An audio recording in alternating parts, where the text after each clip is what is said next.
ఇది ఎలాగా అని వెళ్తామని మాస్టర్ గారిని పిలిపించారు. ఇప్పుడు ఆయన చెప్పాలి కదా, నిలబడి స్టేజ్ మీద ఈవిడ పెళ్లి చేసుకుంటానంట, మనం అందరం చూడటానికి వచ్చాం అని ఆయన ఆవిడ పెళ్లి చేయడానికి ఆయన రిజిస్ట్రేషన్ మ్యారేజ్ గారు వచ్చారంట. నిలబడితే ఆవిడ ప్రమాణం చేయించారు. మొదలు ప్రమాణం ఎవరు చేస్తారు?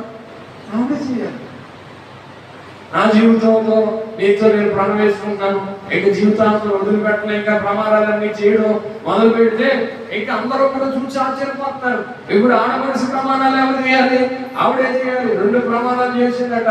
ఇక్కడ వరకు బాగానే ఉంది. ఆవిడే పెళ్లి చేసుకుంది అని రిజిస్టర్ ఆఫీస్ లో ఆవిడ సంతకం చేసింది. అది చక్కగా రిజిస్టర్ అయ్యింది. ఆవిడ ప్రపంచం అంతా ఎత్తి వెళ్ళిపోతుందో చూడండి. ఇలాగ కొంతకాలం అయిన తర్వాత ఆవిడకి అలాగ బ్రతుకుతున్న రోజుల్లో ఆవిడకి మరలా అనిపించిందంట, ఈ 4 నెలల క్రితం నేను విడాకులు తీసుకోవడానికి